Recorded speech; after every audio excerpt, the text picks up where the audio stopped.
ವಿದೇಶದಲ್ಲಿ ನಮ್ಮ ಪರಿಸ್ಥಿತಿ ಏನಿತ್ತು? ಮನಮೋಹನ್ ಸಿಂಗ್ ಹೋದಾಗ ಯಾರು ಎದ್ದು ನಿಂತು ಗೌರವ ಕೊಡ್ತಾ ಇರಲಿಲ್ಲ. ನಮ್ಮ ದೇಶದಲ್ಲಿ ನಾವು BJP ಕಾಂಗ್ರೆಸ್, ಆದರೆ ಹೊರ ದೇಶಕ್ಕೆ ಹೋದಾಗ ಅವರು ನಮ್ಮ ಪ್ರಧಾನಿ. ಮನಮೋಹನ್ ಸಿಂಗ್ ಹೋದಾಗ ಅವರು ಕಾಂಗ್ರೆಸ್ಸಿನ ಪ್ರಧಾನಿ ಅಲ್ಲ, ಅವರು ದೇಶದ ಪ್ರಧಾನಿ. ಅವರಿಗೆ ಅಲ್ಲಿ ಅವಮಾನ ಆದರೆ ಅದು ಭಾರತಕ್ಕೆ ಆಗುವಂಥ ಅವಮಾನ. ದುಃಖ ಆಗ್ತಿತ್ತು ನಮಗೆ. ಅಂತಾರಾಷ್ಟ್ರೀಯ ವೇದಿಕೆಗಳಲ್ಲಿ ಭಾರತ ನಗಣ್ಯ ಅನ್ನುವಂಥ ಸ್ಥಿತಿ ಏನು ಇತ್ತು, ದುಃಖ ಆಗ್ತಾ ಇತ್ತು. ಆದರೆ ಇವತ್ತು ಭಾರತದ ಪ್ರಧಾನಿ ಯಾವುದೇ ದೇಶಕ್ಕೆ ಹೋದರೆ ಕೂಡ ಕೆಂಪು ಹಾಸಿನ ಸ್ವಾಗತ ಸಿಗ್ತಾ ಇದೆ. ಮತ್ತು ಭಾರತದ ಪ್ರಧಾನಿ ಏನು ಮಾತಾಡ್ತಾರೆ ಅನ್ನುವಂಥದ್ದನ್ನು ಜಗತ್ತು ನೋಡ್ತಾ ಇದೆ. ಉಕ್ರೇನ್ ಮತ್ತು ರಷ್ಯಾದ ಯುದ್ಧದ ಸಂದರ್ಭದಲ್ಲಿ ಅಷ್ಟೇ ಯಾವುದೇ ಪ್ರಧಾನಿ ಆ ಇಬ್ಬರು ಪ್ರಧಾನಿಗಳಿಗೆ ಒಟ್ಟಿಗೆ ಮಾತಾಡಿಲ್ಲ. ಆದರೆ ನಮ್ಮ ಪ್ರಧಾನಿ ನಮ್ಮ ದೇಶದ 23,000 ವಿದ್ಯಾರ್ಥಿಗಳನ್ನು ವಾಪಸ್ ತರೋದಕ್ಕೆ ಇಬ್ಬರನ್ನು ಕೂಡ 1 ಗಂಟೆ ಅಂತರದಲ್ಲಿ ಮಾತಾಡುವಂಥ ತಾಕತ್ತು ಅದು ಯಾರಿಗಾದರೂ ಇದ್ದರೆ ಅದು ನಮ್ಮ ಪ್ರಧಾನಿಗಿತ್ತು. ಅದು ನಮ್ಮ ದೇಶದ ಗೌರವ. ಯಾಕೆಂದರೆ ವಿದೇಶದಲ್ಲಿ ಅವರು BJPಯ ನರೇಂದ್ರ ಮೋದಿ ಅಲ್ಲ, ವಿದೇಶದಲ್ಲಿ ಅವರು ಭಾರತದ ಪ್ರಧಾನಿ. ಅವರಿಗೆ ಸಿಗುವಂಥ ಗೌರವ ಅಂತಂದರೆ ಅದು ಭಾರತಕ್ಕೆ ಸಿಗುವಂಥ ಗೌರವ. ಈ ರೀತಿಯ ಒಂದು ಗೌರವ ಇವತ್ತು ವಿದೇಶದಲ್ಲಿ ಭಾರತಕ್ಕೆ ಸಿಗ್ತಾ ಇದೆ. ಹಿಂದೆ ಮಾಡಿರುವಂಥ ಸಾಲಗಳನ್ನು ವಾಪಸ್ ಕೊಡುವಂಥದ್ದನ್ನು ಭಾರತ ಆರಂಭ ಮಾಡಿದೆ. ಬಹಳ ದೊಡ್ಡ ಪ್ರಮಾಣದಲ್ಲಿ FDI ಭಾರತಕ್ಕೆ ಬರ್ತಾ ಇದೆ. ವಿದೇಶದಿಂದ ಇನ್ವೆಸ್ಟ್ ಮಾಡುವವರು ಭಾರತಕ್ಕೆ ಬರ್ತಾ ಇದ್ದಾರೆ. ಹಲವಾರು ರಂಗದಲ್ಲಿ ಆ ಕಾರಣಕ್ಕಾಗಿ ನಾವು ಮೊದಲ ಅಥವಾ 2ನೇ ಜಾಗದಲ್ಲಿದ್ವಿ. ಒಂದು ಕಾಲ ಇತ್ತು ನಮ್ಮ ಕೈಯಲ್ಲಿರುವ ಮೊಬೈಲು ಹೊರದೇಶದಿಂದ ಬರ್ತಾ ಇತ್ತು. ಇವತ್ತು ಭಾರತ ಮೊಬೈಲ್ ಉತ್ಪಾದನೆಯಲ್ಲಿ 2ನೇ ಜಾಗದಲ್ಲಿದೆ. ಆಟೋಮೊಬೈಲ್ಸಲ್ಲಿ ನಾವು 2ನೇ ಜಾಗದಲ್ಲಿದ್ದೀವಿ. ಎಕ್ಸ್ಪೋರ್ಟಲ್ಲಿ ನಾವು ಬಹಳ ದೊಡ್ಡ ಪ್ರಮಾಣದಲ್ಲಿ ಮುಂದೆ ಹೋಗ್ತಾ ಇದ್ದೀವಿ. ಅಂದರೆ ವಿದೇಶಿ ವಿನಿಮಯ ನಮ್ಮದು ಜಾಸ್ತಿ ಆಗಿದೆ. ಈ ರೀತಿ ಭಾರತವನ್ನು ವಿದೇಶದಲ್ಲಿ ಒಂದು ಚರ್ಯೆ ಮೂಡಿಸೋದಕ್ಕೆ, ಅಂತಾರಾಷ್ಟ್ರೀಯ ವೇದಿಕೆಯಲ್ಲಿ ಭಾರತಕ್ಕೆ ಒಂದು ಚರ್ಯೆ ಕೊಡೋದಕ್ಕೆ ಬಹಳ ದೊಡ್ಡ ಪ್ರಯತ್ನವನ್ನು ನಮ್ಮ ಪ್ರಧಾನಿಯವರ ನೇತೃತ್ವದಲ್ಲಿ ನಮ್ಮ ಸರ್ಕಾರ ಮಾಡಿದೆ. ಮೂರನೇದು, ನಾನು ಆಗಾಗಲೇ ಹೇಳಿದೆ, ಭ್ರಷ್ಟಾಚಾರ ರಹಿತವಾದಂಥ ಸರ್ಕಾರ. ಇವತ್ತಿನ ತನಕ ಭಾರತದ ಪ್ರಧಾನಿ ಅಥವಾ ಅವರ ಮಂತ್ರಿಗಳ ಮೇಲೆ ಒಂದೇ ಒಂದು ಭ್ರಷ್ಟಾಚಾರದ ಆರೋಪ ಕೂಡ ನಮ್ಮ ದೇಶದಲ್ಲಿ ಇವತ್ತಿನ ತನಕ ಇಲ್ಲ. 4ನೇದು ಅಭಿವೃದ್ಧಿ ಕೆಲಸ. ಇದು ಬಹಳ ದೊಡ್ಡ ಪ್ರಮಾಣದಲ್ಲಿ ನಿಮಗೆ ಸೋಷಿಯಲ್ ಮೀಡಿಯಾದಲ್ಲಿ ಎವ್ರಿಡೇ ನಮ್ಮ ಮೊನ್ನೆ ಕಳೆದ 1 ವಾರದಲ್ಲಿ ನೀವು ಪದೇ ಪದೇ ಇದನ್ನು ನೋಡ್ತಾನೆ ಇದ್ದೀರಿ. ಅಭಿವೃದ್ಧಿಗೆ ಒಂದು ವೇಗ ಕೊಡುವಂಥ, ಪ್ರತಿಯೊಂದು ರಾಜ್ಯಕ್ಕೆ ಕೂಡ ಗೌರವ ಕೊಡುವಂಥ ಪ್ರಧಾನಿಯವರು ಯಾವಾಗಲೂ ಹೇಳ್ತಾ ಇರ್ತಾರೆ. ಅಭಿವೃದ್ಧಿ ಅಂದರೆ ಕೇವಲ ಒಂದು ರಾಜ್ಯದ ಅಭಿವೃದ್ಧಿ ಅಲ್ಲ, ಒಂದು ಕ್ಷೇತ್ರದ ಅಭಿವೃದ್ಧಿನೇ ಅಲ್ಲ. ಅಭಿವೃದ್ಧಿ ಅಂದರೆ ಅದು ಸರ್ವತೋಮುಖ ಅಭಿವೃದ್ಧಿ ಆಗಬೇಕು. ದೇಶ 2047ಕ್ಕೆ ವಿಕಸಿತ ಭಾರತ ಆಗಬೇಕು ಅಂತಂದರೆ ಆ ವಿಕಸಿತ ಭಾರತದಲ್ಲಿ ಯಾವುದೋ ರಾಜ್ಯ ಬಿಟ್ಟು ಹೋದರೆ ಅದು ವೀಕ್ ಕೊಂಡಿ ಆಗುತ್ತೆ. ಒಂದು ಚೈನ್ ಬಲವಾಗಿರಬೇಕು ಅಂತಂದರೆ ಒಂದು ವೀಕ್ ಕೊಂಡಿ ಇದ್ದರೂ ಕೂಡ ಅದು ಬಲ ಆಗೋಕ್ಕೆ ಸಾಧ್ಯ ಇಲ್ಲ. ಅದಕ್ಕಾಗಿ ಪಕ್ಷ ಯಾವುದೂ ಇರ್ಬೋದು. ಇವತ್ತು ಕೇರಳದಲ್ಲಿ ನಮ್ಮ MLAನೇ ಇಲ್ಲ, ಒಬ್ಬ MP ಅಪರೂಪಕ್ಕೆ ಗೆದ್ದಿದ್ದಾರೆ. ತಮಿಳ್ನಾಡಲ್ಲಿ ನಾವು ವೀಕ್ ಇದ್ದೀವಿ, ಅಥವಾ ವೆಸ್ಟ್ ಬೆಂಗಾಲ್ ಇರ್ಬೋದು, ಅಥವಾ ನಾರ್ತ್ ಈಸ್ಟ್ನ ಸ್ಟೇಟ್ ಇರ್ಬೋದು, ನಾವು ಇಲ್ಲದೇ ಇರ್ಬೋದು. ಆದರೆ ಆ ರಾಜ್ಯ ಒಟ್ಟಿಗೆ ಸರ್ವತೋಮುಖ ಅಭಿವೃದ್ಧಿ ಆಗಿಲ್ಲ ಅಂದರೆ ಭಾರತ ಗಟ್ಟಿಯಾಗೋಕ್ಕೆ ಸಾಧ್ಯ ಇಲ್ಲ. ಅದಕ್ಕಾಗಿ 2047ರ ವಿಕಸಿತ ಭಾರತಕ್ಕೆ ಪ್ರತಿಯೊಂದು ರಾಜ್ಯದಲ್ಲಿ ಪ್ರತಿಯೊಂದು ಕ್ಷೇತ್ರ ಕೂಡ ಅಭಿವೃದ್ಧಿ ಆಗಬೇಕು. ಈ ದೃಷ್ಟಿಯಿಂದ ಯಾವುದೇ ರೀತಿಯ ಭೇದ ಭಾವವನ್ನು ನಾನು ಮಾಡಲ್ಲ. ಎಲ್ಲ ರಾಜ್ಯಗಳಿಗೆ ಕೂಡ ಸರಿಯಾದ ಹಣವನ್ನು ಸರಿಯಾದ ಟೈಮಲ್ಲಿ ಕೊಡುವಂಥದ್ದು, ಫಂಡನ್ನು ಡೆವಲ್ಯೂಷನ್ ಮಾಡುವಂಥದ್ದು, ಇದನ್ನು ಮಾಡಬೇಕು ಅನ್ನುವಂಥ ದಿಕ್ಕಿನಲ್ಲಿ ಇವತ್ತು ಪ್ರಧಾನಿಯವರು ಕೆಲಸ ಮಾಡ್ತಾ ಇದ್ದಾರೆ. ನಮ್ಮ NH ಹೇಗಿತ್ತು ಮೊದಲು, ಇವತ್ತೆಷ್ಟು ಅಭಿವೃದ್ಧಿ ಆಗ್ತಾ ಇದೆ, ಅಂಕಿಅಂಶಗಳನ್ನು ಬೇಕಾದ್ರೆ ನಾನು ಆಮೇಲೆ ಕೊಡ್ತೀನಿ. ಬಹಳ ದೊಡ್ಡ ಪ್ರಮಾಣದಲ್ಲಿ ವೇಗದಲ್ಲಿ ಭಾರತದಲ್ಲಿ NH ಆಗ್ತಾ ಇದೆ. ಹಿಂದೆ ನಮ್ಮ ರೈಲ್ವೆ ಸ್ಟೇಷನ್ ಹೇಗಿತ್ತು, ಇವತ್ತು ಹೇಗಿದೆ. ಹಿಂದೆ ನಮ್ಮ ರೈಲು ಹೇಗಿತ್ತು, ಇವತ್ತು ಹೇಗಿದೆ. ನಮ್ಮ ರೈಲು ಅಂತಂದರೆ ಅದು ವಾಸನೆ, ಹಳೆ ಡಬ್ಬ, ಜಿರಳೆಗಳು, ತಿಗಣೆಗಳು ಇದು ಇತ್ತು. ಆದರೆ ಇವತ್ತು ವಂದೇ ಭಾರತ್ ಅಂತ ಟ್ರೈನನ್ನು ಕೂಡ ಭಾರತದಲ್ಲಿ ಕೊಡ್ಬೋದು ಅನ್ನುವಂಥ ಸ್ಥಿತಿ ಬಂದಿದೆ. ಇವತ್ತು ದೇಶದ ಹಲವಾರು ಜಾಗಗಳಲ್ಲಿ ಸುಮಾರು 400 ಟ್ರೈನ್ಗೆ ನಮ್ಮ ಆರ್ಡರ್ ಇದೆ. ಆದರೆ 142 ಜಾಗಗಳಲ್ಲಿ ಒಂದು ಊರಿಂದ ಇನ್ನೊಂದು ಊರಿಗೆ ವಂದೇ ಭಾರತ್ ಅಂತ ಟ್ರೈನ್ ಹೋಗ್ತಾ ಇದೆ. ಅತ್ಯಂತ ಸ್ಪೀಡಾಗಿ ಹೋಗ್ತಾ ಇದೆ. ನಮ್ಮ ರೈಲ್ವೆ ಲೈನ್ಗಳನ್ನು ಡಬ್ಲಿಂಗ್ ಮಾಡುವಂಥದ್ದು ಮಾಡಿದ್ವಿ. ನಮ್ಮ ರೈಲ್ವೆ ಲೈನನ್ನು ಎಲೆಕ್ಟ್ರಿಫಿಕೇಷನ್, ವಿದ್ಯುದೀಕರಣ ಮಾಡುವಂಥದ್ದು ಮಾಡಿದ್ವಿ. ಎಲೆಕ್ಟ್ರಿಫಿಕೇಷನ್ಗೆ ನಾವು ಹೆಚ್ಚು ಆದ್ಯತೆ ಕೊಟ್ವಿ. ಇದರಿಂದ ಸ್ಪೀಡ್ ಜಾಸ್ತಿ ಮಾಡೋದಕ್ಕೆ ಆಯಿತು. ಅದರ ಜೊತೆಗೆ ಪೊಲ್ಯೂಷನನ್ನು ನಾವು ಕಡಿಮೆ ಮಾಡಿದ್ವಿ. ರೈಲಿಗೆ ಒಂದು ದೊಡ್ಡ ವೇಗ ಸಿಕ್ತು. ರೈಲ್ ಬಜೆಟ್ ಸಪ್ರೇಟ್ ಮಂಡನೆ ಮಾಡೋದು ಕ್ಯಾನ್ಸಲ್ ಆಯಿತು. ಆದರೆ ಆ ರೈಲಿಗೆ ವೇಗ ಕೊಡುವಂಥದ್ದನ್ನು ಮತ್ತು ಅದನ್ನು ಸ್ವಚ್ಛತೆ ಮಾಡುವಂಥದ್ದನ್ನು ದೇಶ ಮಾಡ್ತು. ಹಿಂದೆ ನಮ್ಮ ದೇಶದಲ್ಲಿ 72 ಒಟ್ಟು 69-70 ವರ್ಷಗಳಲ್ಲಿ 74 ಏರ್ಪೋರ್ಟ್ಗಳಿದ್ವು. ಇವತ್ತದು 162 ಏರ್ಪೋರ್ಟ್ ಆಗಿದೆ. ನೀವು ಯಾರು ನಾರ್ತ್ ಈಸ್ಟ್ ಹೋಗಿದ್ದೀರಿ ನಂಗೆ ಗೊತ್ತಿಲ್ಲ. ಅದೇ ಮಂತ್ರಿ ಆಗೋದಕ್ಕೆ ಮೊದಲು ನಾವು ನಾರ್ತ್ ಈಸ್ಟ್ ಹೋಗುವ ಸಂದರ್ಭದಲ್ಲಿ ಕೂಡ ನಾಗಾಲ್ಯಾಂಡ್ಗೆ ಹೋದರೆ, ಮೇಘಾಲಯಕ್ಕೆ ಹೋದರೆ, ಸಿಕ್ಕಿಮ್ಗೆ ಹೋದರೆ ಅವ್ರು ಯಾರು ಕೂಡ ಭಾರತ ನಮ್ಮದು ಅಂತ ಹೇಳ್ತಾ ಇರಲಿಲ್ಲ. ಬಹಳ ಭಯಾನಕ ಸ್ಥಿತಿ ಇತ್ತು ಅಲ್ಲಿ. ಯು ಕೇಮ್ ಫ್ರಮ್ ಇಂಡಿಯಾ ಅಂತ ಹೇಳ್ತಾ ಇದ್ರು, ಯು ಕೇಮ್ ಫ್ರಮ್ ಡೆಲ್ಲಿ ಅಂತ ಹೇಳ್ತಾ ಇದ್ರು. ಅಂದರೆ ನೀವು ಭಾರತದಿಂದ ಬಂದಿದ್ದೀರಿ, ನಾವಲ್ಲ ಅಂತ. ಆ ಸ್ಥಿತಿ ನಾರ್ತ್ ಈಸ್ಟಿನ 7 ರಾಜ್ಯಗಳಲ್ಲಿ ಇತ್ತು. ಯಾಕಿತ್ತು? ಅವರಿಗೆ ರೇಷನ್ ಕಾರ್ಡು ಹೋಗಿರಲಿಲ್ಲ, ಅವರಿಗೆ ರಸ್ತೆ ಇರಲಿಲ್ಲ, ಅವರಿಗೆ ಸ್ಕೂಲ್ ಇರಲಿಲ್ಲ, ಅವರಿಗೆ ಏರ್ಪೋರ್ಟ್ ಇಲ್ಲ, ಅವರಿಗೆ ರೈಲ್ವೆ ಇಲ್ಲ, ಕನೆಕ್ಟಿವಿಟಿ ಇಲ್ಲ, ಇನ್ಫ್ರಾಸ್ಟ್ರಕ್ಚರ್ ಇಲ್ಲ, ಅಭಿವೃದ್ಧಿ ಕೆಲಸಗಳಿಲ್ಲ, ಸಾಮಾಜಿಕ ಭದ್ರತಾ ಯೋಜನೆ ಇಲ್ಲ. ಅದಕ್ಕಾಗಿ ಅವರಿಗೆ ಅನ್ನಿಸ್ತು ಡೆಲ್ಲಿಯಿಂದ ನಮಗೇನೂ ಆಗಲ್ಲ, ನಾವು ನಮ್ಮಷ್ಟಕ್ಕೆ ಹೋರಾಟ ಮಾಡಬೇಕು, ನಮ್ಮಷ್ಟಕ್ಕೆ ದುಡಿಬೇಕು, ನಾವೇ ಕಾಡಿಗೆ ಹೋಗಿ ಏನೋ ಸಂಗ್ರಹ ಮಾಡಬೇಕು, ನಾವು ಬದುಕಬೇಕು. ಈ ಸ್ಥಿತಿ ಅಲ್ಲಿ ಇತ್ತು. ಅಷ್ಟೇ ದೊಡ್ಡ ಪ್ರಮಾಣದ ಇನ್ಫಿಲ್ಟ್ರೇಷನ್ ಆಗ್ತಾ ಇತ್ತು ಬಾಂಗ್ಲಾದಿಂದ, ಮ್ಯಾನ್ಮಾರಿಂದ, ಬೇರೆ ಬೇರೆ ಕಡೆಯಿಂದ. ಅದಕ್ಕಾಗಿ ಅವರಿಗೆ ನಮಗೆ ಭದ್ರತೆ ಇಲ್ಲ ಅಂತ ಅವರಿಗೆ ಅನ್ನಿಸ್ತಾ ಇತ್ತು. ಆದರೆ ಇವತ್ತು ಭಾರತ ಸರ್ಕಾರ ಎಲ್ಲ ರಾಜ್ಯಗಳಿಗೆ ಕೂಡ ರೈಲ್ವೆ ಕನೆಕ್ಟಿವಿಟಿ ಮಾಡ್ತಾ ಇದೆ. ಎಲ್ಲ ರಾಜ್ಯದಲ್ಲಿ ಕೂಡ ಏರ್ಪೋರ್ಟ್ ಆಗಿದೆ. ಎಲ್ಲ ರಾಜ್ಯಗಳಿಗೂ NH ಕನೆಕ್ಟ್ ಮಾಡ್ತಾ ಇದೆ. ಹಳ್ಳಿಯ ರಸ್ತೆಗಳನ್ನು PMGSYಯಲ್ಲಿ ಮತ್ತು ಬೇರೆ ಬೇರೆ ರಸ್ತೆಗಳನ್ನು ಮಾಡ್ತಾ ಇದೆ. ಎಲ್ಲರಿಗೂ ರೇಷನ್ ಕಾರ್ಡ್ ಕೊಟ್ಟಿದೆ. ಎಲ್ಲರಿಗೂ ಭದ್ರತೆ ಕೊಡುವಂಥ ಒಂದು ದೊಡ್ಡ ಕೆಲಸ ಆಗ್ತಾ ಇದೆ. ಬೇರೆ ಬೇರೆ ಕಾರಣಕ್ಕೆ ಇವತ್ತು ಕೆಲವು ರಾಜ್ಯದಲ್ಲಿ, ಮಣಿಪುರ ಅಂತ ರಾಜ್ಯದಲ್ಲಿ ಅಶಾಂತಿ ಇರ್ಬೋದು. ಇದಕ್ಕೆ ಹಲವಾರು ಆ್ಯಂಗಲ್ಗಳು ಕೂಡ ಇದ್ದಾವೆ. ಆದರೆ ಒಟ್ಟಾರೆ ನಾರ್ತ್ ಈಸ್ಟು ಭಾರತದ ಜೊತೆಗಿದೆ ಅನ್ನುವಂಥ ಸ್ಥಿತಿ ಇದೆ. ಯಾಕಂದರೆ ನಮ್ಮಂಥ ಎಲ್ಲ ಮಂತ್ರಿಗಳು ಕೂಡ ಕಂಪಲ್ಸರಿಯಾಗಿ 1 ತಿಂಗಳಿಗೆ 1 ಬಾರಿ 1 ಜಿಲ್ಲೆಗೆ ಹೋಗಲೇಬೇಕು, ರಿವ್ಯೂ ಮೀಟಿಂಗ್ ತೊಗೋಬೇಕು. ಹೇಗೆ ಇಲ್ಲಿ MP ಗಳು ದಿಶಾ ಮೀಟಿಂಗ್ ಮಾಡ್ತಾರೆ, ಅದೇ ರೀತಿ ನಾವು ಕಂಪಲ್ಸರಿ ಅಲ್ಲಿ ಹೋಗಬೇಕು. ಅಂದರೆ ಭಾರತ ಸರ್ಕಾರ ನಮ್ಮ ಜೊತೆಗೆ ಇದೆ ಅನ್ನುವಂಥದ್ದು ಆಗಬೇಕು. ವೇಕೆನ್ಸಿ ಇರುವಂಥ ಪೋಸ್ಟ್ಗಳನ್ನು ತುಂಬ್ತಾ ಇದ್ದೀವಿ. ಈ ರೀತಿ ಕಾಶ್ಮೀರ ಮತ್ತು ನಾರ್ತ್ ಈಸ್ಟ್ ಯಾವುದು ನಮ್ಮ ಭಾರತಕ್ಕೆ ವೀಕ್ ಜಾಗ ಅಂತಿತ್ತು, ವೀಕ್ ಪ್ರದೇಶ ಅಂತಿತ್ತು, ಇದನ್ನು ಗಟ್ಟಿ ಮಾಡುವಂಥ ನಿಟ್ಟಿನಲ್ಲಿ ಅಭಿವೃದ್ಧಿ ಕೆಲಸದ ಮೂಲಕ ಅಲ್ಲಿ ವಿಸ್ತಾರ ಮಾಡುವಂಥದ್ದನ್ನು ಕೇಂದ್ರ ಸರ್ಕಾರ ಮಾಡಿದೆ. ನಮ್ಮ ದೇಶದಲ್ಲಿ ಮೊದಲೆಷ್ಟು ಮೆಡಿಕಲ್ ಕಾಲೇಜ್ಗಳಿದ್ವು, ಇವತ್ತೆಷ್ಟಾಗಿದೆ? ಅಂಕಿಅಂಶ ಜಾಸ್ತಿ ಹೇಳಕ್ಕೆ ಹೋಗಲ್ಲ, ಆದರೂ ಮೆಡಿಕಲ್ ಕಾಲೇಜಿದೊಂದು ಖಂಡಿತ ಹೇಳೇ ಹೇಳ್ತೀನಿ. ಯಾಕೆಂದರೆ ಬಹಳ ದೊಡ್ಡ ಪ್ರಮಾಣದಲ್ಲಿ ನಮ್ಮ ಸ್ಟೂಡೆಂಟಿಗೆ ಇವತ್ತು ಅಭಿವೃದ್ಧಿ ಮಾಡುವಂಥದ್ದು, ಕೆಲಸ ಕೊಡುವಂಥದ್ದು ಆಗ್ತಾ ಇದೆ. ಹಿಂದೆ ನಮ್ಮ ದೇಶದಲ್ಲಿ ಮೆಡಿಕಲ್ ಕಾಲೇಜು 2014 ತನಕ 387 ಇತ್ತು, ಇವತ್ತು 780 ಆಗಿದೆ. ಅಲೋಪತಿ ಕಾಲೇಜು, ಡೆಂಟಲ್ ಕಾಲೇಜು ಇವತ್ತು 323 ಆಗಿದೆ. ಆಯುಷ್ ಕಾಲೇಜು 942 ಆಗಿದೆ. ಇದೇ ಪ್ರಮಾಣದಲ್ಲಿ MBBS ಸೀಟು ಮತ್ತು ಮೆಡಿಕಲ್ ಸೀಟು, MD ಸೀಟ್ಗಳನ್ನು ಕೂಡ ನಾವು ಜಾಸ್ತಿ ಮಾಡಿದ್ದೀವಿ.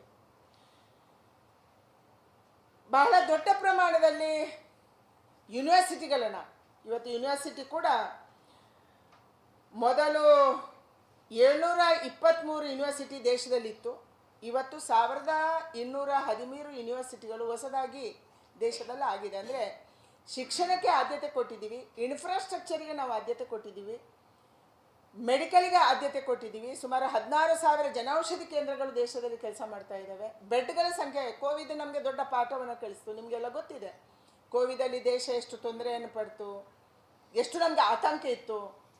ನಮಗೆ ಮಾಸ್ಕ್ ಅಂದರೆ ಏನು ಅಂತ ಗೊತ್ತಿರಲಿಲ್ಲ. ಗ್ಲೌಸ್ ಆಗೋದು ಡಾಕ್ಟರ್ಸ್ ಬಿಟ್ಟರೆ ಬೇರೆಯವರು ಹಾಕ್ತಾ ಇರಲಿಲ್ಲ, ಮಾಸ್ಕ್ ಡಾಕ್ಟರ್ಸ್ ಬಿಟ್ಟರೆ ಬೇರೆಯವರು ಹಾಕ್ತಾ ಇರಲಿಲ್ಲ, ವೆಂಟಿಲೇಟರ್ಸ್ ಇರಲಿಲ್ಲ, ಆಕ್ಸಿಜನ್ ಇರಲಿಲ್ಲ. ನಮ್ಮ ಹಲವಾರು ಸರ್ಕಾರಿ ಆಸ್ಪತ್ರೆಗಳಲ್ಲಿ ಆಕ್ಸಿಜನ್ ಇರಲಿಲ್ಲ. ಆಕ್ಸಿಜನ್ ಇತ್ತು, ಸಿಲಿಂಡರಲ್ಲಿ ಬರ್ತಾ ಇತ್ತು ಅಗತ್ಯವಿದ್ದರೆ, ಇಲ್ಲಾಂದರೆ ಪ್ಲಾಂಟ್ ಇರಲಿಲ್ಲ. ಇದೆಲ್ಲವೂ ಕೂಡ ಕೋವಿಡಿನ ಸಂದರ್ಭದಲ್ಲಿ ನಾವು ಎಲ್ಲ ಆಸ್ಪತ್ರೆ, ದೇಶದ ಇಡೀ ಆಸ್ಪತ್ರೆ ವ್ಯವಸ್ಥೆಯನ್ನು ಅಪ್ಗ್ರೇಡೇಷನ್ ಮಾಡುವಂಥದ್ದನ್ನು ಮಾಡಿದ್ವಿ. ಇವತ್ತು ಎಲ್ಲ ಸರ್ಕಾರಿ ಆಸ್ಪತ್ರೆಗಳಲ್ಲಿ ಆಕ್ಸಿಜನ್ ಪ್ಲಾಂಟ್ ಇದೆ, ವೆಂಟಿಲೇಟರ್ಸ್ ಇದೆ. ಯಾವುದೇ ಪರಿಸ್ಥಿತಿಯನ್ನು ಎದುರಿಸೋಕ್ಕೆ ಕೂಡ ಭಾರತ ತಯಾರಾಗಿ ಇವತ್ತು ನಿಂತಿದೆ. ಕಡಿಮೆ ದರದಲ್ಲಿ ಜನೌಷಧಿ ಕೇಂದ್ರದಲ್ಲಿ ಮೆಡಿಸಿನ್ ಸಿಗ್ತಾ ಇದೆ. 100 ರೂಪಾಯಿ ಹೊರಗಡೆ ಇದ್ದರೆ ಇಲ್ಲಿ 15 ರೂಪಾಯಿ 20 ರೂಪಾಯಿಗೆ ಮೆಡಿಸಿನ್ ಸಿಗುತ್ತೆ.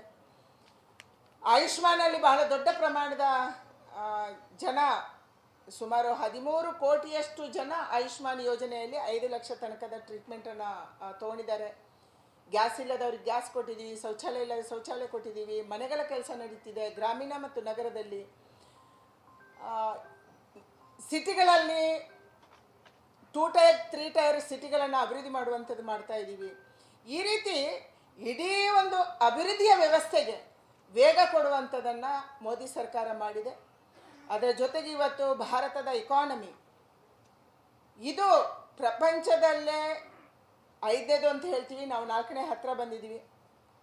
ಮೋದಿಯವರ ಟಾರ್ಗೆಟ್ ಇರುವಂಥದ್ದು ಆದಷ್ಟು ಬೇಗನೆ ನಾವು ವರ್ಲ್ಡಿನ 3rd ಎಕಾನಮಿ ಆಗಬೇಕು, ಅಷ್ಟು ಬಲಯುತವಾದಂಥ ಎಕಾನಮಿಯನ್ನು ನಾವು ಮಾಡಬೇಕು ಅನ್ನುವಂಥ ದೃಷ್ಟಿಯಿಂದ ಕೇಂದ್ರ ಸರ್ಕಾರ ಕೆಲಸವನ್ನು ಮಾಡ್ತಾ ಇದೆ. ಹಲವಾರು ಹೊಸದನ್ನು ಯೋಚನೆ ಮಾಡೋದನ್ನು ನಾವು ಮಾಡಿದ್ವಿ. ನಿಮಗೆಲ್ಲರಿಗೂ ಗೊತ್ತಿದೆ, ಎಂಜಿನಿಯರಿಂಗ್ ವಂಡರ್ಸ್ ದೇಶದಲ್ಲಾಗಿದೆ. ನಂಬರ್ 1 ಚೀನಾಮ್ ನದಿಗೆ ಕಟ್ಟಿರುವಂಥ ಸೇತುವೆ, ಇದು ಎಂಜಿನಿಯರಿಂಗ್ ವಂಡರ್, ಎಂಜಿನಿಯರಿಂಗಿನ ಅದ್ಭುತ. ಅದು ವಿಶೇಷವಾದಂಥ ರೀತಿಯಲ್ಲಿ ಆ ಒಂದು ಬ್ರಿಡ್ಜನ್ನು ತಯಾರು ಮಾಡ್ತು.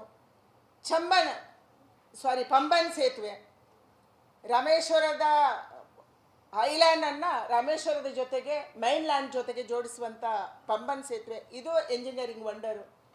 ಹಡಗು ಹೋಗೋಕ್ಕೆ ಕೂಡ ಇದರಲ್ಲಿ ಸಾಕಾರ, ಹಡಗು ಬಂದಾಗ ಅದು ಓಪನ್ ಆಗುತ್ತೆ, ಬಾಕಿ ಟೈಮಲ್ಲಿ ಟ್ರೈನ್ ಓಡಾಡುತ್ತೆ ಅಂತ ಒಂದು ವಂಡರನ್ನು, ಎಂಜಿನಿಯರಿಂಗ್ ವಂಡರನ್ನು ಈ ದೇಶ ಮಾಡಿದೆ.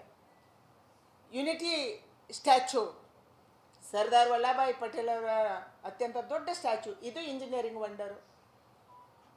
ಡಿಜಿಟಲ್ ಟೆಕ್ನಾಲಜಿಯಲ್ಲಿ ಮುಂದೆ ಹೋಗ್ತಾ ಇದ್ದೀವಿ. ಹಲವಾರು ದೇಶಗಳು ಇವತ್ತು ನಮ್ಮ ಪ್ರತಿಯೊಂದು ಇಲಾಖೆಯಲ್ಲಿ ಕೂಡ ಬಂದು ಅಧ್ಯಯನ ಮಾಡ್ತಿದ್ದಾರೆ. ಇದನ್ನು ಡಿಜಿಟೈಸ್ ನೀವು ಹೆಂಗೆ ಮಾಡಿದ್ರಿ?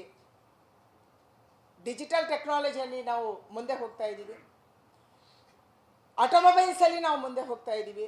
ಈ ರೀತಿ ಪ್ರತಿಯೊಂದು ಹಂತದಲ್ಲಿ ಕೂಡ ಭಾರತ ಬಹಳ ಪ್ರಗತಿಯನ್ನು ಸಾಧಿಸುವಂಥ ದಿಕ್ಕಿನಲ್ಲಿ. ಮತ್ತು 2047ಕ್ಕೆ ಪ್ರಧಾನಿ ಯಾವಾಗಲೂ ಹೇಳ್ತಾರೆ, ನಮ್ಮ ಪ್ರತಿಯೊಂದು ಮೀಟಿಂಗಲ್ಲೂ ಹೇಳ್ತಾರೆ, ಭಾರತ ವಿಕಸಿತ ಭಾರತ ಆಗೇ ಆಗುತ್ತೆ, ಭಾರತ ಪ್ರಪಂಚದ 2nd or 3rd ಎಕಾನಮಿ ಆಗೇ ಆಗುತ್ತೆ. ಇದಕ್ಕಾಗಿ ಪ್ರತಿಯೊಬ್ಬ ಭಾರತೀಯನ ಅಗತ್ಯ ಇದೆ. ಯಾರೋ ಒಬ್ಬನಿಂದ ಇದು ಸಾಧ್ಯ ಆಯಿತು, ಒಬ್ಬ ಪ್ರಧಾನಿ, ಒಬ್ಬ ಮುಖ್ಯಮಂತ್ರಿ ಅಥವಾ ಮಂತ್ರಿಗಳು ಅಥವಾ MP ಅಥವಾ MLA ಇಂದ ಅಲ್ಲ. ಈ ದೇಶದ 140 ಕೋಟಿ ಜನರ ಪಾತ್ರ ಕೂಡ ಇದರಲ್ಲಿ ಇದೆ. ಎಲ್ಲರೂ ಪ್ರಯತ್ನಪಟ್ಟು ಅವರವರ ಕರ್ತವ್ಯವನ್ನು ಅವರು ಚೆನ್ನಾಗಿ ಮಾಡಿದರೆ, ಪ್ರಾಮಾಣಿಕವಾಗಿ ಮಾಡಿದರೆ, ದೇಶವನ್ನು 2047ಕ್ಕೆ ವಿಕಸಿತ ಭಾರತ ಮಾಡೋಕ್ಕೆ ಸಾಧ್ಯ ಅನ್ನುವಂಥದ್ದನ್ನು ಪ್ರಧಾನಿ ಯಾವಾಗಲೂ ಹೇಳ್ತಾ ಇರ್ತಾರೆ. ಅದು ಸಾಧ್ಯ ಇದೆ ಅನ್ನುವಂಥ ಅದನ್ನು ಕೂಡ ಕಳೆದ 10-11 ವರ್ಷಗಳ ಅಭಿವೃದ್ಧಿ ಕೆಲಸದಲ್ಲಿ ಭಾರತ ತೋರಿಸಿಕೊಟ್ಟಿದೆ. ಇವತ್ತು ಭಾರತದ ಮೇಲೆ ಎಲ್ಲರ ಕಣ್ಣು ಇದೆ ಅಂತಂದರೆ ಭಾರತ ಫಾಸ್ಟೆಸ್ಟ್ ಗ್ರೋಯಿಂಗ್ ಎಕಾನಮಿ ಅನ್ನುವಂಥ ಕಾರಣ. ಏನಾದರೂ ಮಾಡಿ ಕಾಲು ಎಳಿಬೇಕು, ಏನಾದರೂ ಮಾಡಿ ಪುಲ್ ಡೌನ್ ಮಾಡಬೇಕು. ಈ ಕಾರಣಕ್ಕಾಗಿ ಇವತ್ತು ಯಾವುದೋ ಒಂದು ದೇಶ ನಮ್ಮ ಜೊತೆ ಫ್ರೆಂಡ್ಶಿಪ್ ಇದ್ದೇ ಇರುತ್ತೆ ದೇಶದ ಜೊತೆ. ಆದರೆ ಎಲ್ಲರಿಗೂ ಕಣ್ಣಿರುವಂಥದ್ದು ಭಾರತ ಫಾಸ್ಟೆಸ್ಟ್ ಗ್ರೋಯಿಂಗ್ ಎಕಾನಮಿ, ನಮ್ಮನ್ನು ಹಿಂದಕ್ಕೆ ಮುಂದಕ್ಕೆ ಹೋಗುತ್ತೆ ಅನ್ನುವಂಥ ಭಯನೂ ಕೂಡ ಹಲವಾರು ದೇಶಗಳಿಗಿದೆ. ಅಂಥ ದೊಡ್ಡ ಪ್ರಮಾಣದಲ್ಲಿ ಭಾರತ ಸರ್ಕಾರ ಇವತ್ತು ಪ್ರತಿಯೊಂದು ಇಲಾಖೆಯ ರಿವ್ಯೂವನ್ನು ನಮ್ಮ ಪ್ರಧಾನಿಗಳು ಪ್ರತಿ ವಾರ ಮಾಡ್ತಾ ಇದ್ದಾರೆ. ಸ್ವತಃ ಅವರೇ ಮಾಡ್ತಾರೆ, ನಾವು ಮಂತ್ರಿಗಳಿದ್ದರೂ ಕೂಡ ಅವರೇ ಮಾಡ್ತಾರೆ. ಇವತ್ತು ನನ್ನ ಇಲಾಖೆ ಮುಖ್ಯವಾಗಿ ಇನ್ನೊಂದು ನಾವು ಹೇಳಿದ್ವಿ, ಎಲ್ಲರೂ ಒಂದು ಪ್ರಶ್ನೆ ಕೇಳ್ತಾ ಇದ್ರು, ಮಂದಿರವಲ್ಲೇ ಕಟ್ಟುವೆವು ಅಂತ ಹೇಳ್ತಾ ಇದ್ರಪ್ಪ, ಏನಾಯಿತು ಅಂತ ಹೇಳಿ, ಇಟ್ಟಿಗೆ ತೊಗೊಂಡೋದನ್ನು ಏನು ಮಾಡಿದ್ರಿ ಅಂತ ಕೇಳ್ತಾ ಇದ್ರು. ಆದರೆ ಪ್ರಧಾನಿ ಹೇಳಿದರು, ಪ್ರಧಾನಿ ಅಭ್ಯರ್ಥಿಯಾಗಿ, ನಾನು ಎಂದೂ ಕೂಡ ರಕ್ತಪಾತ ಆಗದ ರೀತಿಯಲ್ಲಿ ಈ ದೇಶದಲ್ಲಿ ರಾಮ ಮಂದಿರ ನಿರ್ಮಾಣ ಆಗಬೇಕು. ಕೋರ್ಟಲ್ಲಿದೆ ಕೇಸು, ಕೋರ್ಟಲ್ಲಿ ಕೇಸನ್ನು ಅದರ ವಿರುದ್ಧವಾಗಿ ಯಾರು ವಾದ ಮಾಡ್ತಾ ಇದ್ರು? ಕಪಿಲ್ ಸಿಬಲ್ ಆ್ಯಂಡ್ ಅವರ ತಂಡ, 10-15 ಜನರ ವಕೀಲರ ತಂಡ. ಕಪಿಲ್ ಸಿಬಲ್ ಯಾರಿದ್ರು? ಕಾಂಗ್ರೆಸ್ಸಿನ ನಾಯಕ ಇದ್ದರು. ಇವತ್ತೇ ಅವರು ಕಾಂಗ್ರೆಸ್ ಬಿಟ್ಟಿರ್ಬೋದು, ಆದರೆ ಅವತ್ತು ಕಾಂಗ್ರೆಸ್ಸಿನ ನಾಯಕ ಇದ್ದರು. ಅಂದರೆ ಕಾಂಗ್ರೆಸ್ ರಾಮ ಮಂದಿರದ ವಿರುದ್ಧ ಇತ್ತು, ಸುಪ್ರೀಂ ಕೋರ್ಟಲ್ಲಿ ವಾದ ನಡೀತಿತ್ತು, ಸುಪ್ರೀಂ ಕೋರ್ಟಲ್ಲಿ ಇತ್ಯರ್ಥ ಆಗುತ್ತೆ. ಸುಪ್ರೀಂ ಕೋರ್ಟ್ಗೆ ಬೇಕಾದಂಥ ಮಾಹಿತಿಯನ್ನು ಕೇಂದ್ರ ಸರ್ಕಾರ ಕೊಡದ ಪರಿಣಾಮವಾಗಿ ಅದು ಮುಂದಕ್ಕೆ ಹೋಗ್ತಾ ಇತ್ತು. ಪ್ರಧಾನಿ ಒಂದೇ ಮಾತು ಹೇಳಿದರು ನರೇಂದ್ರ ಮೋದಿಯವರು, ಅದಕ್ಕೆ ಬೇಕಾದಂಥ ಸತ್ಯ ಮಾಹಿತಿಯನ್ನು ಕೊಡುವಂಥ ಕೆಲಸವನ್ನು ಸರ್ಕಾರ ಮಾಡುತ್ತೆ, ಅಲ್ಲೇ ಅದು ಬಗೆಹರಿಯುತ್ತೆ ಅಂತ. ಅದೇ ರೀತಿ ಆಯಿತು. ಪ್ರಧಾನಿ ಆದ ದಿನದಿಂದ ರಾಮ ಮಂದಿರದ ಹಿಂದೆ ಬಿದ್ದರು, ಬೇಕಾದಂಥ ಸತ್ಯ ಮಾಹಿತಿಯನ್ನು ಕೋರ್ಟಿಗೆ ಸಬ್ಮಿಟ್ ಮಾಡಿದರು, ನಮ್ಮ ವಕೀಲರು ಕೊಟ್ಟರು. ಇದರ ಪರಿಣಾಮವಾಗಿ ನಮಗೆ ಸುಪ್ರೀಂ ಕೋರ್ಟಲ್ಲಿ ಜಯ ಸಿಕ್ತು. ಭವ್ಯವಾದಂಥ ರಾಮ ಮಂದಿರ ಆಗಿದೆ. ಯಾರು ಪ್ರಶ್ನೆ ಕೇಳಿದರೆ ಅವರಿಗೆ ಉತ್ತರ ಸಿಕ್ಕಿದೆ. ಇವತ್ತು ಮಹಾಕಾಲ ಉಜ್ಜಯಿನಿಯ ಕಾರಿಡಾರ್ ಆಗಿದೆ. ಬೇರೆ ಬೇರೆ ಜಾಗದಲ್ಲಿ ಈ ಥರ ಮಾಡಬೇಕು ಅನ್ನುವಂಥದ್ದಾಗಿದೆ. ವಿದೇಶದಲ್ಲಿ ನಮ್ಮ ಐಡಲ್ಸನ್ನು ಬ್ರಿಟಿಷರ ಕಾಲದಲ್ಲಿ ತೊಗೊಂಡೋಗಿ ಇಟ್ಟಿದ್ರು, ಅದನ್ನು ವಾಪಸ್ ತರುವಂಥದ್ದನ್ನು ಭಾರತ ಸರ್ಕಾರ ಮಾಡ್ತಾ ಇದೆ. ಯಾವುದು ವ್ಯಾಲ್ಯೂಬಲ್ ಇದೆ, ಯಾವುದು ನಮ್ಮ ಶ್ರದ್ಧೆಯ ಭಾಗ ಇದೆ, ನಮ್ಮ ದೇವರುಗಳ ಐಡಲ್ಸ್ ಇದೆ, ಮೂರ್ತಿಗಳಿದೆ, ಅದನ್ನು ವಾಪಸ್ ತರುವಂಥದ್ದು ಆಗಿದೆ. ಈ ರೀತಿ ಯಾವುದನ್ನು ನಾವು ಭಾಷಣ ಮಾಡ್ತಾ ಇದ್ವಿ. ನಾನು ಚಿಕ್ಕದಿರುವಾಗ 370ನೇ ವಿಧಿ ಬಗ್ಗೆ, ರಾಮ ಮಂದಿರದ ಬಗ್ಗೆ ಯಾವ ಹೋರಾಟವನ್ನು ನಮ್ಮೆಲ್ಲರೂ ನಾಯಕರು ಮಾಡಿದರು. ಹೇಳಿದಂತೆ ನಡ್ಕೊಂಡಂಥ ಸರ್ಕಾರ ಇದ್ದರೆ ಅದು BJPಯ ಸರ್ಕಾರ, ಅದು NDA ಸರ್ಕಾರ, ಅದು ನರೇಂದ್ರ ಮೋದಿ. ಯಾವುದನ್ನು ಭರವಸೆ ಕೊಟ್ಟಿದ್ದೀವಿ ಅದರಂತೆ ನಾವು ನಡ್ಕೊಂಡು 11 ವರ್ಷಗಳ ನಂತರ ನಾವು ನಿಮ್ಮ ಮುಂದೆ ಬಂದಿದ್ದೀವಿ. ಅದಕ್ಕಾಗಿ ಇವತ್ತು ಜನಕ್ಕೆ ಈ ಮಾಹಿತಿಯನ್ನು ತಲುಪಿಸಬೇಕು, ನಮ್ಮ ಮಾಧ್ಯಮದ ಸ್ನೇಹಿತರ ಮೂಲಕ ತಲುಪಿಸಬೇಕು. ಆಗ ಹೆಚ್ಚು ಜನಕ್ಕೆ ಇದು ಅರ್ಥ ಆಗುತ್ತೆ ಮತ್ತು ಹೆಚ್ಚು ಜನಕ್ಕೆ ತಿಳಿಯಪಡಿಸುತ್ತೆ ಅನ್ನುವಂಥ ಕಾರಣಕ್ಕಾಗಿ ನಾನು ನಿಮ್ಮ ಮುಂದೆ ಬಂದಿದ್ದೀವಿ. ಹಲವಾರು ಕೆಲಸಗಳಾಗಿದೆ. ಇವತ್ತು ನಂದೇ ಇಲಾಖೆಯನ್ನು ತಗೊಂಡ್ರು ಕೂಡ ಹಿಂದೆ ನಾವು ಎಷ್ಟು MSMEಯಲ್ಲಿ ಮುಖ್ಯವಾಗಿ ಬಹಳ ದೊಡ್ಡ ಇವತ್ತಿಗೂ ಜನಕ್ಕೆ ಉದ್ಯೋಗ ಕೊಡುವಂಥ ಕ್ಷೇತ್ರ ಯಾವುದು ಅಂತಂದರೆ ಅದು ಕೃಷಿ ಕ್ಷೇತ್ರನೇ. ನಮ್ಮ ದೇಶದಲ್ಲಿ ಕೃಷಿ ಕ್ಷೇತ್ರ ಈ ದೇಶದಲ್ಲಿ ಅತ್ಯಂತ ಹೆಚ್ಚು ಜನಕ್ಕೆ ಉದ್ಯೋಗ ಕೊಡುತ್ತೆ. ಆದರೆ ದೇಶದ GDPಗೆ ಕೇವಲ 18% ಅದರ ಕೊಡುಗೆ ಇದೆ. ಅದರ ನಂತರ ಹೆಚ್ಚು ಜನಕ್ಕೆ ಉದ್ಯೋಗ ಕೊಡುವಂಥ ಕ್ಷೇತ್ರ ಅಂದರೆ ಅದು MSME, ಸಣ್ಣ ಉದ್ದಿಮೆಗಳು, ಸೂಕ್ಷ್ಮ ಲಘು ಮತ್ತು ಸಣ್ಣ ಉದ್ದಿಮೆಗಳು. ನಮ್ಮ ದೇಶದಲ್ಲಿ ಎಷ್ಟು ಉದ್ದಿಮೆಗಳಿದ್ದಾವೆ ಯಾರ ಹತ್ರ ಲೆಕ್ಕ ಇರಲಿಲ್ಲ. ಅದಕ್ಕಾಗಿ ನಾವು ಕಳೆದ ವರ್ಷ ಒಂದು ಪ್ರಯತ್ನ ಮಾಡಿದ್ವಿ. ಎಲ್ಲ ಸಣ್ಣ ಉದ್ದಿಮೆದಾರರು ಕೂಡ ಉದ್ಯಮ್ ಪೋರ್ಟಲಲ್ಲಿ ನೀವು ಒಂದು ಪೋರ್ಟಲ್ ಮಾಡಿದ್ವಿ, ಉದ್ಯಮ್ ಅಂತೇಳಿ. ಆ ಪೋರ್ಟಲಲ್ಲಿ ರಿಜಿಸ್ಟ್ರೇಷನ್ ಮಾಡಬೇಕು ಅಂತ ಹೇಳಿದ್ವಿ. ಇವತ್ತು 6,45,00,000 ಉದ್ದಿಮೆಗಳು ಕಳೆದ 1-1.5 ವರ್ಷದಲ್ಲಿ ಉದ್ಯಮ್ ಪೋರ್ಟಲಲ್ಲಿ ರಿಜಿಸ್ಟ್ರೇಷನ್ ಆಗಿದೆ. 6,45,00,000. ಇದರಲ್ಲಿ ಅರೌಂಡ್ 42% ಮಹಿಳೆಯರದು ಇದೆ. ಇನ್ನೂ ಕೆಲವರು ಆಗಿರಲಿಕ್ಕಿಲ್ಲ, ಮಾಹಿತಿಯ ಕೊರತೆ ಕಾರಣಕ್ಕಾಗಿ, ಅದನ್ನು ಫಿಲ್ ಮಾಡೋಕ್ಕಾಗಿಲ್ಲ ಅನ್ನೋ ಕಾರಣಕ್ಕಾಗಿ ಆಗಿರಲಿಕ್ಕಿಲ್ಲ. ಅದರ ಪ್ರಯತ್ನ ನಮ್ಮದು ಪ್ರತಿ ರಾಜ್ಯಕ್ಕೆ ಹೇಳಿ ಪ್ರಯತ್ನ ಮುಂದುವರೆದಿದೆ. ಕೃಷಿಯ ನಂತರ ಹೆಚ್ಚು ಉದ್ಯೋಗ ಕೊಡುವ ಕ್ಷೇತ್ರ ಯಾವುದು ಅಂದರೆ ಅದು MSME. ಸುಮಾರು 26 ಕೋಟಿ ಜನಕ್ಕೆ ಇವತ್ತಿನ ತನಕ ಅಧಿಕೃತವಾಗಿ ಅದು ಉದ್ಯೋಗವನ್ನು ಕೊಡ್ತಾ ಇದೆ. 26 ಕೋಟಿ ಜನ ಉದ್ಯಮಗಳಲ್ಲಿ ಉದ್ಯೋಗ ಮಾಡ್ತಾ ಇದ್ದಾರೆ. ದೇಶದ GDPಗೆ ಕೃಷಿ ಕ್ಷೇತ್ರ ಅರೌಂಡ್ 18-19%, ಕೆಲವು ಸಾರಿ 20 ಆಗಿದೆ ಒಂದು ಕಾಲಕ್ಕೆ. ಆದರೆ ಸರಾಸರಿಯಾಗಿ 18% GDPಗೆ ನಮ್ಮ ಕೊಡುಗೆ ಇದೆ. ಆದರೆ ಈ ಸಣ್ಣ ಉದ್ದಿಮೆಗಳಿಂದ 26 ಕೋಟಿ ಜನ ಉದ್ಯೋಗ ಮಾಡುವಂಥ ಉದ್ದಿಮೆಗಳಿಂದ 30% GDPಗೆ ನಮ್ಮ ಕೊಡುಗೆ ಇದೆ MSMEಗಳದ್ದು. ಹಾಗೆಯೇ ಟೋಟಲ್ ಮ್ಯಾನುಫ್ಯಾಕ್ಚರಿಂಗ್, ಇವತ್ತು ಮ್ಯಾನುಫ್ಯಾಕ್ಚರಿಂಗ್ ದೇಶದಲ್ಲಿ ಬಹಳ ಆಗುತ್ತೆ. ಆಟೋಮೊಬೈಲ್ಸ್ ಇದೆ, ಬೇರೆ ಬೇರೆ ಇದೆ, IT, BT ಎಲ್ಲವೂ ಸೇರಿ ಇದೆ. ಆದರೆ MSMEಗಳಿಂದ 45% ಕೊಡುಗೆ ಮ್ಯಾನುಫ್ಯಾಕ್ಚರಿಂಗ್ ಸೆಕ್ಟರಲ್ಲಿ ಇದೆ. ಹಾಗೆಯೇ ಎಕ್ಸ್ಪೋರ್ಟಲ್ಲಿ, ದೇಶದ ಒಟ್ಟು ಎಕ್ಸ್ಪೋರ್ಟ್ ಭಾಳ ದೊಡ್ಡ ಪ್ರಮಾಣದಲ್ಲಿ ಹೆಚ್ಚಾಗಿದೆ. ಆದರೆ ದೇಶದ ಒಟ್ಟು ಎಕ್ಸ್ಪೋರ್ಟಲ್ಲಿ 40% MSMEಗಳಿಂದ ಆಗ್ತಾ ಇದೆ. ಈ ರೀತಿ ಪ್ರತಿಯೊಂದು ಇಲಾಖೆಯನ್ನು ಕೂಡ ಟಾರ್ಗೆಟ್ ಇಟ್ಕೊಂಡು ಪ್ರಧಾನಿಯವರು ಕೆಲಸ ಮಾಡ್ತಿದ್ದಾರೆ. ಪ್ರತಿ ವರ್ಷ ಇದರ ವ್ಯವಹಾರ ಜಾಸ್ತಿ ಆಗಬೇಕು, ಎಕ್ಸ್ಪೋರ್ಟ್ ಜಾಸ್ತಿ ಆಗಬೇಕು. ಎಕ್ಸ್ಪೋರ್ಟ್ ಜಾಸ್ತಿ ಆದಾಗ ಮಾತ್ರ ನಮ್ಮ ಇನ್ಕಮ್ಮು ಡಬಲ್ ಆಗೋಕ್ಕೆ ಸಾಧ್ಯ. ನಮ್ಮ ದೇಶದಲ್ಲಿ ಇಂಡಿಜಿನಸ್ ಆಗಿ ನಾವು ಮಾರಾಟ ಮಾಡಿದರೆ ನಮಗೆ ಗೊತ್ತಿದೆ, ನಮ್ಮ 1 kg ಅಕ್ಕಿಗೆ ಭಾರತದಲ್ಲಿ ಎಷ್ಟು ರೇಟು ಅಂತ ಗೊತ್ತಿದೆ. ಆದರೆ ಅದು ವಿದೇಶಕ್ಕೆ ಹೋದರೆ 10 ಪಟ್ಟು ಜಾಸ್ತಿ ಸಿಗುತ್ತೆ ನಮಗೆ. ಈ ರೀತಿ ಎಕ್ಸ್ಪೋರ್ಟನ್ನು ಜಾಸ್ತಿ ಮಾಡುವಂಥ ದಿಕ್ಕಿನಲ್ಲಿ ಅದು ಕೃಷಿ ಇರ್ಬೋದು. ಕೃಷಿ ಇವತ್ತು 2014ರಲ್ಲಿ 242 ಮಿಲಿಯನ್ ಮೆಟ್ರಿಕ್ ಟನ್ ನಮ್ಮ ಉತ್ಪಾದನೆ ಇತ್ತು ಹಾರ್ಟಿಕಲ್ಚರ್ ಮತ್ತು ಅಗ್ರಿಕಲ್ಚರಲ್ಲಿ. ಇವತ್ತದು 332 ಮಿಲಿಯನ್ ಮೆಟ್ರಿಕ್ ಟನ್ ಆಗಿದೆ ನಮ್ಮ ದೇಶದ ಉತ್ಪಾದನೆ. ಅಂದರೆ ನಮ್ಮ ದೇಶದ 140 ಕೋಟಿ ಜನ ತಿಂದು ಜಾಸ್ತಿ ಆಗುವಷ್ಟು ನಮ್ಮ ರೈತರು ಬೆಳೀತಾ ಇದ್ದಾರೆ. ಅದಕ್ಕಾಗಿ ಪ್ರಧಾನಿ ಹೇಳ್ತಾರೆ ಇದನ್ನು ಫುಡ್ ಪ್ರೊಸೆಸಿಂಗ್ ಮಾಡಬೇಕು, ಇದನ್ನು ವ್ಯಾಲ್ಯೂ ಅಡಿಷನ್ ಮಾಡಬೇಕು. ಯಾವ ದೇಶದಲ್ಲಿ ತಿನ್ನೋಕ್ಕಿಲ್ಲ, ಮಿಡ್ಲ್ ಈಸ್ಟಲ್ಲಿ ಇವತ್ತು ಭಾರತದಿಂದ ತರಿಸ್ಕೊತಾರೆ. ಪ್ರೊಸೆಸ್ಡ್ ಹಣ್ಣು, ಪ್ರೊಸೆಸ್ಡ್ ಫುಡ್ ಎಲ್ಲವನ್ನು ತರಿಸ್ಕೊತಾರೆ, ಅಲ್ಲಿ ಬೆಳೆಯಲ್ಲ ಅವರು. ಅಂಥ ದೇಶಗಳಿಗೆ ಕಳಿಸುವಂಥದ್ದು ಮತ್ತು ಅದರ ಪಟ್ಟಿ ಮಾಡುವಂಥದ್ದು ಆಗಬೇಕು. ಇದು ಪ್ರಧಾನಿ ಅಪೇಕ್ಷೆ ಇರುವಂಥದ್ದು.